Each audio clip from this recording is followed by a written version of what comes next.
Então veja bem, se nós desenvolvemos a consciência da onipresença de Deus, nós vamos entender que não importa se eu estou na igreja, não importa onde eu estou, o Espírito Santo está lá. Agora a minha pergunta é: se nós desenvolvêssemos tamanha ciência da onipresença dele, como nós agiríamos na nossa vida? Sabendo que o Espírito Santo está junto. Por isso que a Bíblia diz: não entristeçais o Espírito Santo. Sabe que esses dias, meu irmão, que é muito fácil pregar sobre isso, agora viver isso é um pouco diferente. Eu estava orando aqui, e eu pedi tanto perdão para o Espírito Santo, falando: Espírito Santo, quantas vezes eu te desprezo? Você já notou, meu irmão, que nós homens tornamos Deus o nosso último recurso quando tudo na terra dá errado? E não vem falar aqui não que é mentira, porque se nós orássemos o tanto que nós oramos depois que as coisas dão errado, se nós orássemos antes, nada dava errado.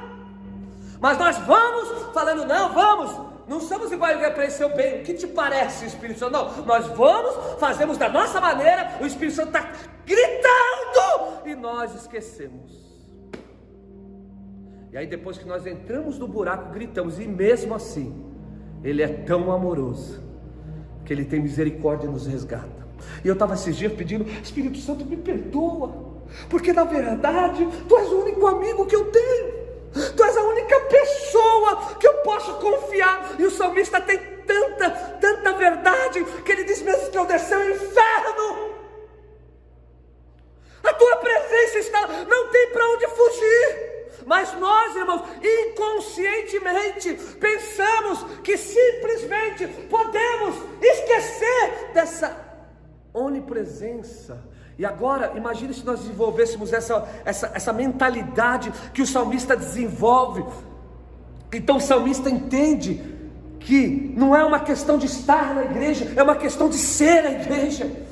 Não é uma questão de obedecer o que o pastor falou, não, isso é de menos, porque o pastor é tão homem como você. É agradar aquele que você deve agradar de verdade, é o Espírito Santo. Eu não me santifico, e eu não me separo, e eu não vivo uma vida para Deus porque eu quero viver de aparência, é porque eu tenho ciência da pessoa que está comigo.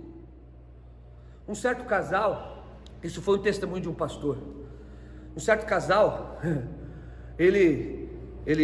o pastor é missionário, ele ficou de hóspede na casa desse casal, que era pastores.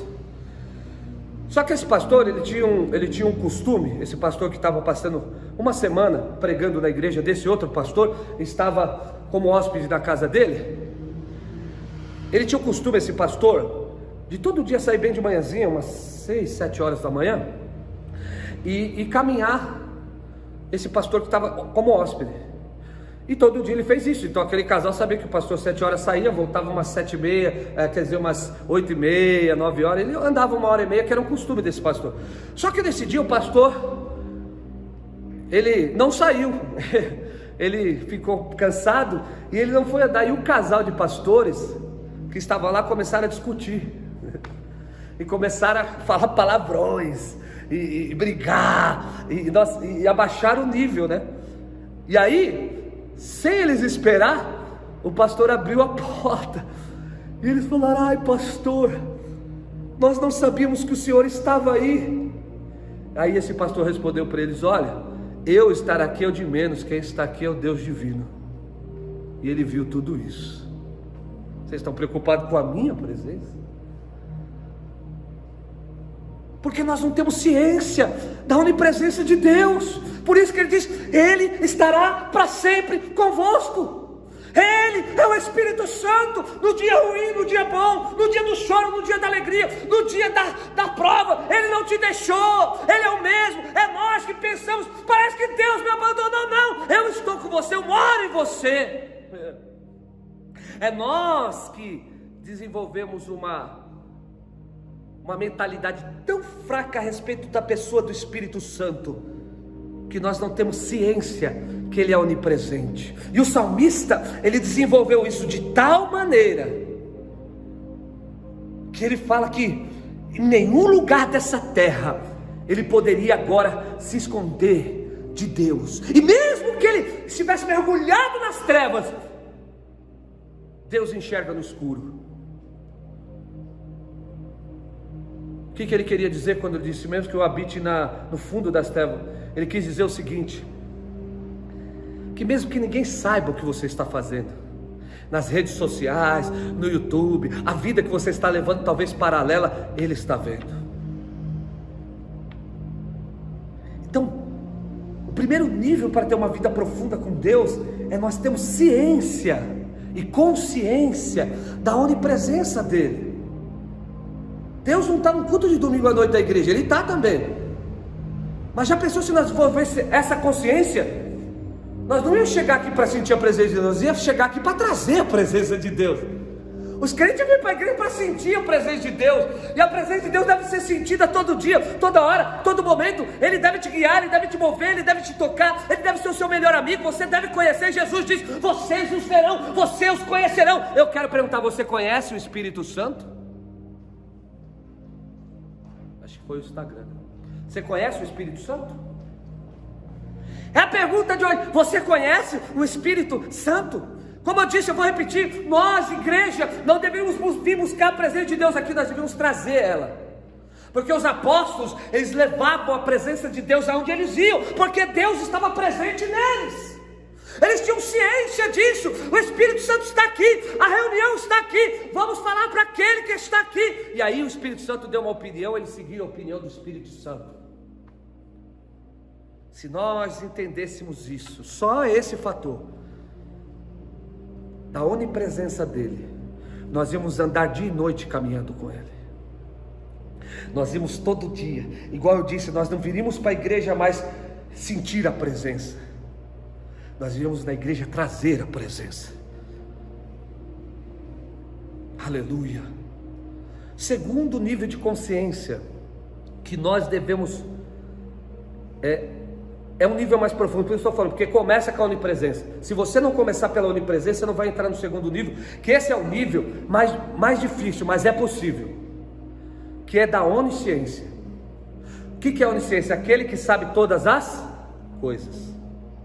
Onisciência é aquele que sabe todas as coisas. Olha aqui, ó, esse nível está do versículo 1 ao versículo de número 6, está escrito assim: Senhor, Tu me sondas e me conheces.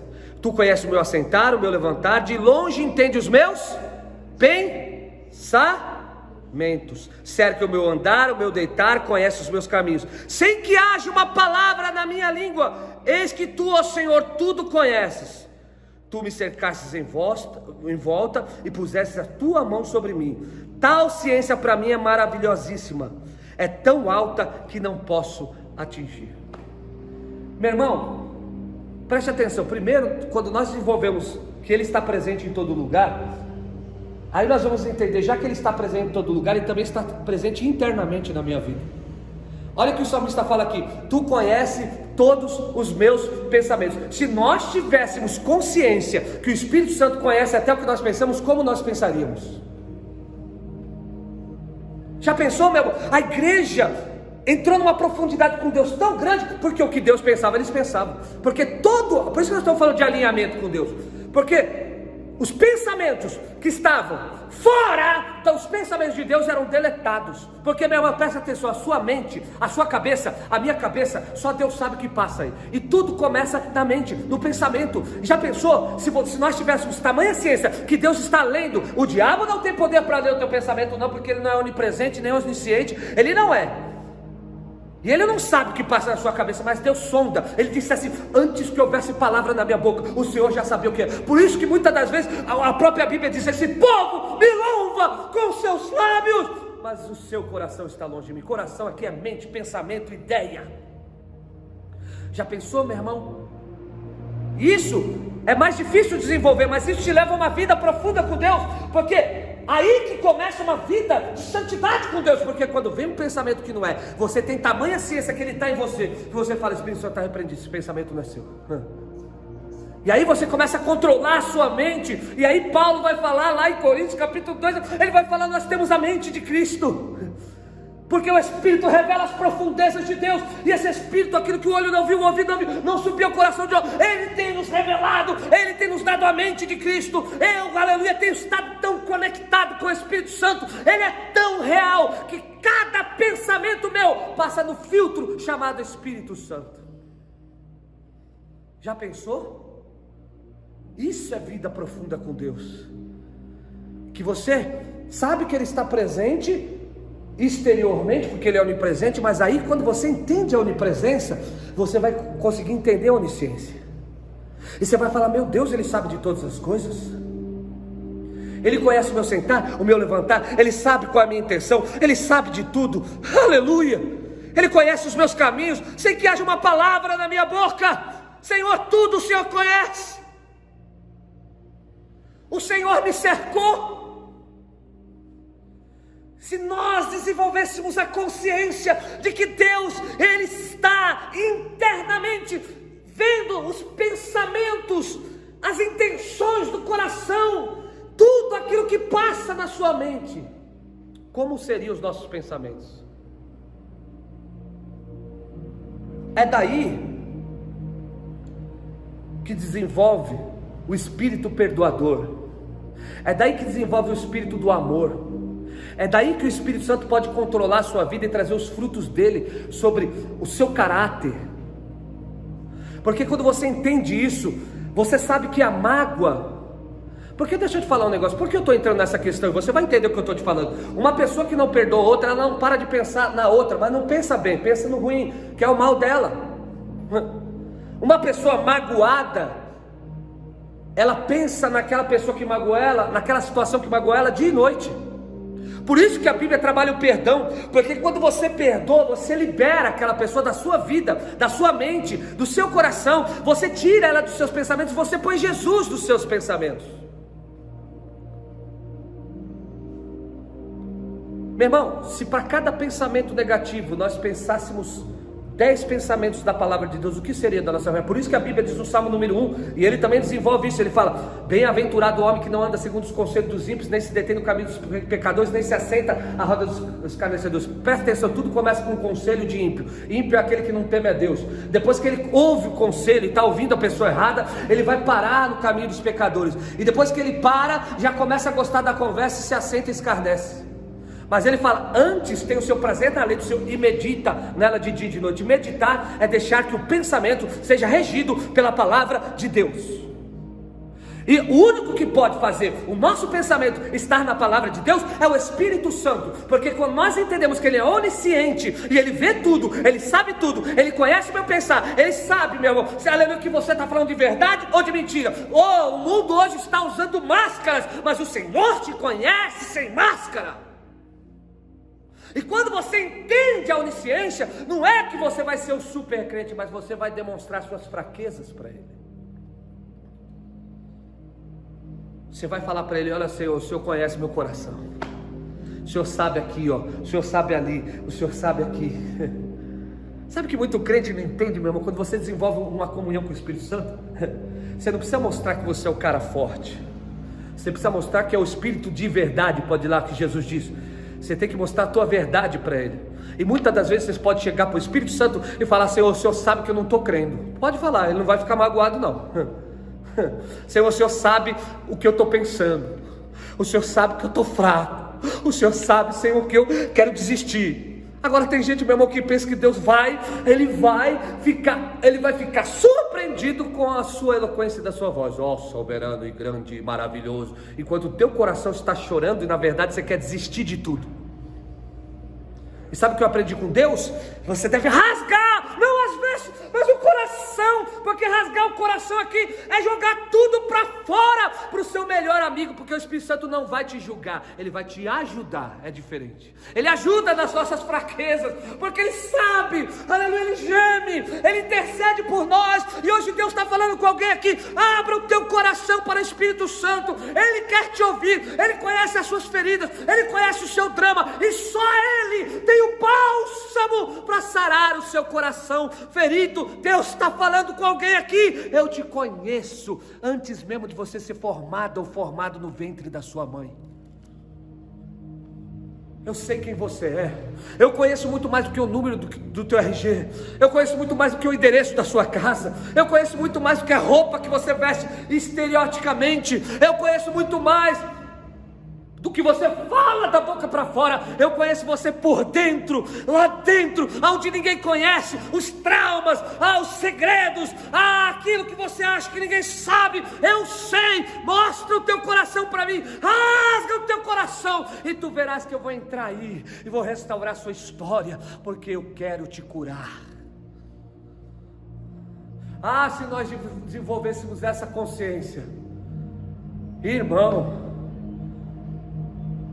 aí eu ia pensar, só que eu ia falar: Espírito Santo, o que você acha desse pensamento? Parece bem a você eu fazer isso? Irmão, eu creio. Alguém pode falar: não, apóstolo, isso daí é extremismo cristão. Mas se nós perguntar: Espírito Santo, eu devo fazer compra no supermercado? Espírito Santo, eu devo gastar esse dinheiro? Espírito Santo, eu devo levar meu filho naquele lugar? Espírito Santo, ele deve ir para a viagem? Espírito Santo, eu devo falar isso para o meu marido, que eu estou querendo? Espírito Santo, eu devo falar isso para minha mulher, porque eu estou louco para falar? Espírito Santo, já pensou? Quantas vezes, meu irmão, eu sou líder, e quantas vezes eu acordei decidido: hoje eu pego aquele irmão, eu vou falar tudo que eu tenho para falar para ele, sabe? Aí no meio do caminho entre eu falar e chegar até o irmão, o Espírito Santo vai falar: você vai falar mesmo? Ele é uma vida. E se ele se afastar por causa da sua pegada? Você vai dar conta. Não é melhor orar antes? Não é melhor você orar por ele? Se você é forte, então seja misericordioso com a fraqueza dele, porque os misericordiosos alcançarão misericórdia. Eita! Aí fala: é verdade, Senhor, eu vou orar. Aí você vai orar: Senhor, tenha misericórdia, ajuda o irmãozinho, eu estou com vontade de pegar ele. Senhor! Sabe que aí aquela vontade sai, aí o Espírito Santo põe amor por aquela vida. Eu já tive várias experiências dessas, e graças a Deus que eu não falei. Graças a Deus, evitei machucar uma pessoa e me machucar. Já pensou se nós fizéssemos isso? De vez de gritar com os nossos filhos, nós falamos: Espírito Santo, me ajuda a educar ele. Já pensou? Já pensou se nós, de vez de falar: esse trabalho não está dando certo, nós falamos: Espírito Santo, me dá estratégia, me ensina como trabalhar, eu não estou sabendo. Espírito Santo, tu conhece meus pensamentos, eu quero melhorar de vida, eu quero isso, eu quero aquilo. Espírito Santo, será que nós estamos vivendo esse tempo de pandemia? Será que você acorda todo dia e fala: Espírito Santo, é mais um dia, eu preciso só viver mais um dia, me guarda? Sabe, meu irmão, que John Wesley, oh meu Deus, ele dizia assim: se eu não orar 3 horas por dia, eu tenho uma impressão que Satanás vai ganhar de mim nesse dia. Nós temos tempo para tudo, meu irmão. Eu estou falando de mim e de você, mas eu vou te falar que chega um nível que aí nós vamos entender que Paulo disse aos Tessalonicenses: orar em todo tempo. Como que eu posso orar em todo tempo? Vou ficar de joelho, batendo a cabeça na parede? Não! Você está trabalhando, você está orando, aí você, aleluia, você está falando com a esposa, você está orando, você está dirigindo o carro, você está orando, aí a tua mente começa a ficar ligada em Deus 24 horas por dia, porque Ele mora em você 24 horas, Deus não faz visita, Ele mora em você 24 horas. E deixa eu te falar uma coisa, por incrível que pareça, é por isso que eu estava esse dia pedindo perdão para o Espírito Santo. Eu falei: como você continua em mim, Espírito Santo? Eu falei para ele: como você continua em mim? Quantas vezes eu te desprezei? Quantas vezes eu te troquei? Te troquei por uma TV, por um celular. Não que ele não quer, ele quer participar com você. Sabe que uma vez, deixa eu te falar um negócio, eu nunca mais oro assim.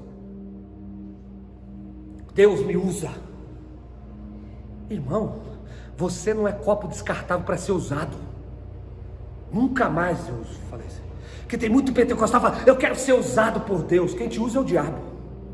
Te usa, abusa, te destrói e depois te descarta. E um dia eu estava orando e falando: Deus me usa. O Espírito Santo falou: nunca vou te usar, porque tu não és um objeto, a tua pessoa é mais importante do que o teu ministério. Eu não quero te usar, eu quero ser o teu companheiro, eu quero ser o teu amigo, eu quero subir junto com o púlpito. Não é você me usando, porque tem gente que pensa que vai usar o Espírito Santo também. O Espírito Santo não pode ser usado. E Ele também não te usa. O Espírito Santo é um companheiro que Ele que agarra teu coração ao ponto de você, o Espírito e a noiva, olharem para o céu e falar: velho, isso é comunhão. Oh meu Deus. Aí Deus falou: eu nunca mais falei. Hoje, a minha oração, eu quero ser parceiro teu, Espírito Santo. Aonde você quer que eu vá? O que você quer que eu fale? Aonde? O Senhor quer que eu fique quieto? Ué, porque se o Espírito Santo quer que eu fique quieto, então eu fico quieto, eu não preciso aparecer. Você quer que eu ore com voz alta ou a voz baixa? Onisciência. E aí depois desse dia eu nunca mais, eu não sou usado por Deus, não quero ser usado. Porque tudo que é usado é descartado. Olha a palavra, usado. É um termo chulo, é um termo fraco, e é um termo que o Espírito Santo não concorda com ele. Por isso que os apóstolos, pareceu bem ao Espírito Santo e a nós, não é o Espírito Santo usou eles. Foi em concordância, foi em parceria, foi em sociedade, foi em amizade, foi em relacionamento. Porque se não parecesse bem para ele também, nós não fechava negócio. Onisciência, onipresença, onisciência. Quando ele entra nos pensamentos e você fala: Deus, o Senhor conhece. Até mesmo antes de eu orar, é por isso que eu estou falando, de eu falar, o Senhor já sabe o que eu vou falar. Então por isso que eu vou orar, eu falo: meu Deus, que eu oro agora? Porque o Senhor já sabe que eu vou orar. Você já viu a ciência da oração, como que ela é extraordinária? Você acha mesmo que Deus, onipresente, onisciente, precisa ouvir a voz desse miserável? Mas por que Ele quer ouvir a nossa voz? Porque Ele te ama.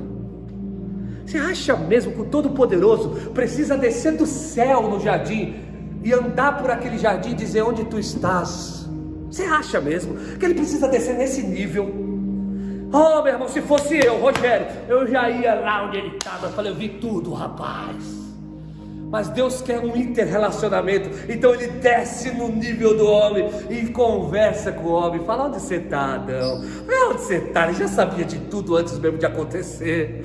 Mas Ele desce para se relacionar, porque Ele sabe. Eu amo Jesus, irmão. Ele chega na beira do poço. A mulher é rejeitada por todas as outras mulheres. Ela tem 5 maridos, o 6º que está não dá certo. É uma mulher que não tem conceito. É uma mulher que não tem vida. É uma mulher solitária. É uma mulher abandonada. É uma mulher que ninguém vê ela, mas Deus do céu vê aquela mulher. Jesus vai à beira do poço, e de vez de ele chegar atacando e falando: ô sua vadia, ele vai até a beira do poço e fala: me dá de beber. O Criador das fontes das águas pedindo água, porque ele queria criar uma ponte de ligação com aquela mulher, para que ela abrisse o coração. Ele queria começar um diálogo. E ela fala: ô rapaz, você é judeu. Aí ela começa com os preconceitos, Jesus vai quebrando as barreiras e fala assim: no final, querida, eu não estou com sede dessa água não. Eu quero alcançar a sua vida, mudar a tua história, porque eu estou interessado em você e não na água do poço. Mas eu só comecei no teu nível, para você vir para o meu nível. Oh glória, oh aleluia. Você não vai entender Deus, meu irmão. É por isso que Ele fala que são muito maravilhosos para mim. Irmão, eu não sei, nós não podemos fazer isso, mas de vez em quando é bom. Tenta se colocar no lugar de Deus.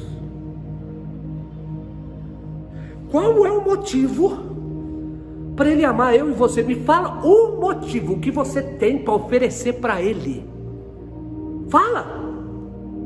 Nada. Mas Ele nos amou. Estávamos lá no lixo, perdidos, mas pelo seu grande amor e grande amor, Ele se manifestou e veio até aquele poço profundo, pegou eu e você lá do lixo e do monturo e chamou de filho. Misericórdia. Tem hora que até eu estou orando e falo: meu Deus, será que eu posso falar pai mesmo? Porque isso é muito profundo. Não é profundo para quem não entende, mas é profundo chamar Deus de pai. E Ele disse: eu não vos deixarei órfão, eu vou ser pai para você. Irmão, eu não estou falando de eu ser pai dos meus filhos, estou falando de Deus. De Deus ouvir essa criatura, de Deus enviar o Santo Espírito, e além de tudo Ele falou: nós faremos morada dele. Isso é demais para a minha mente, mas está na Bíblia. A pessoa, o maior tesouro que você tem na tua vida não é o dinheiro que você tem na sua conta, não. Não é os filhos que Deus te deu, ou o casamento que você deu, ou a casa que você mora, ou a comida que você está comendo. O maior presente que o cristão pode ter é a pessoa do Espírito Santo dentro dele. Por isso que Davi disse assim: não retires de mim a presença do teu Espírito Santo. Salmo 51, ele tinha pecado, ele tinha errado, mas ele é um homem segundo o coração de Deus. Ele conhece, aleluia, a onisciência de Deus. Ele diz: não tire o teu Espírito, Senhor, porque foi o teu Espírito que pegou aquele pastorzinho e ungiu ele rei. Não fui eu, não foi o meu braço, não foi a minha capacidade, não é quem eu sou, é quem tu és. Tu me pegou atrás das malhadas, eu era o último da família, o mais desprezado, ninguém me via, mas o Senhor me viu lá no campo, me ungiu. Não retire de mim a presença do Espírito Santo, porque se eu perder o Espírito Santo como Saul perdeu, eu já perdi tudo.